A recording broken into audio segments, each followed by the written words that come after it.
As you may have noticed, the information booklet, so this Bronston-Lowry table, only shows you Ka values. So let's explore the relationship between Ka and Kb. Conjugate acid-base pairs are going to be related by the water equilibrium constant Kw. How? Well, let's look at hydrofluoric acid and fluoride ions. Hydrofluoric acid is an acid, and when placed in water, will donate a hydrogen to water to form hydronium and fluoride ions. This would be its Ka. So Ka would be hydronium, or just hydrogen ions, times fluoride ions divided by hydrofluoric concentration. If I was to write the Kb of the base fluoride, fluoride in solution with water accepts the hydrogen to form hydroxide and hydrofluoric acid. The Kb expression would be HF, or hydrofluoric acid, times hydroxide divided by fluoride ion concentration. If we were to multiply these two expressions together, so if we did Ka times Kb, what would happen? Well, we have hydronium times fluoride divided by hydrofluoric acid times hydrofluoric acid times hydroxide divided by fluoride. Let's cancel out. The hydrofluoric acids would cancel out, the fluorides would cancel out, and you'd be left with Ka times Kb is equal to hydronium times hydroxide. That should sound familiar. That was also what Kw was. So at 25 degrees Celsius, which we'll do everything in Chem 60 at, we're going to do a Kw of 1.00 times 10 to the negative 14. So we're going to say that Ka times Kb is equal to 1.00 times 10 to the negative 14.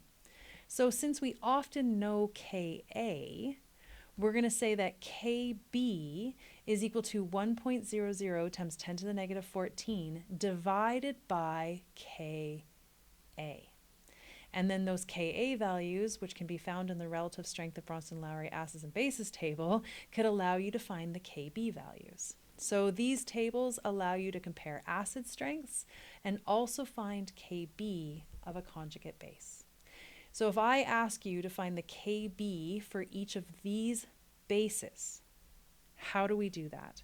We want to look for HS minus acting as a base. So the acid, the conjugate acid, would be H2S. So let's go to our information booklet, and we're going to look for HS minus on the right and H2S on the left. So we're going to look here. So this is the Ka of H2S, or hydrogen sulfide. So the Ka of hydrogen sulfide is 9.1 times 10 to the negative 8. So the Ka is 9.1 times 10 to the negative 8. So if I wanted to find the Kb of its conjugate base, I'm going to do 1.00 times 10 to the negative 14 divided by that 9.1 times 10 to the negative 8. If I plug that into my calculator, I get 1 times 10 to the negative 14 divided by 9.1 times 10 to the negative 8, which is going to give me, to 2 sig figs, 1.1 times 10 to the negative, well, I'm just going to put my calculator in scientific mode. I do not feel like counting zeros. 1.1 times 10 to the negative 7. So that is the Kb value for the conjugate base of hydrogen sulfide. I think that's what it was called. Okay, so pause the video, give this next one a go. So we're going to look for this guy as a base. So we're going to look for the Ka of the conjugate acid. So the acid is going to add a hydrogen, so H2COO, or HCOOH maybe. Anyway, let's look at the table. So we're looking for HCOO minus on the table on the right-hand side. There it is. Oh, I had a feeling. So HCOO minus, its conjugate acid is HCOOH. I mean, it doesn't really matter that I wrote H2COOH, but it didn't feel right. So it's HCOOH. And the Ka of this is 1.8 times 10 to the negative 4.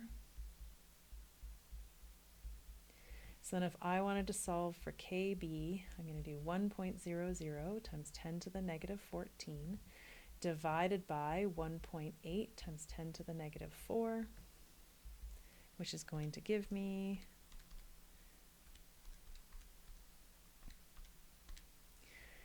2 sig figs, 5.6 times 10 to the negative 11. And as always, K values do not have units.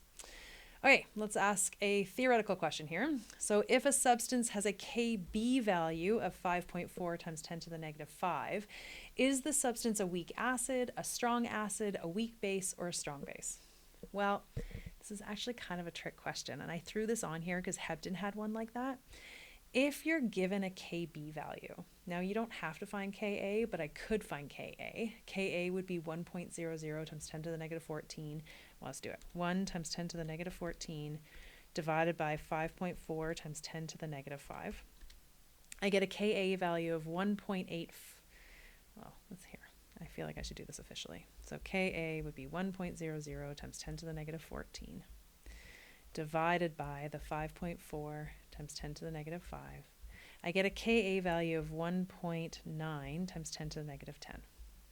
If we look on our chart, okay, 1.9 times 10 to the negative 10, it would be somewhere down here. Okay, so I know that it's not going to be a strong acid and it's not going to be a strong base. Why? Because it has a K value, right? So my strong acids and strong bases do not have K values. So strong has no K value. Well, I should say a strong acid has a large K value, and a strong base has a large Kb value. So we definitely know it's not strong. Now, the second part of this is that we didn't need to know Ka. I just wanted to show you that where it would kind of lie on the chart. But if they're giving you that it has a Kb, it's not an acid.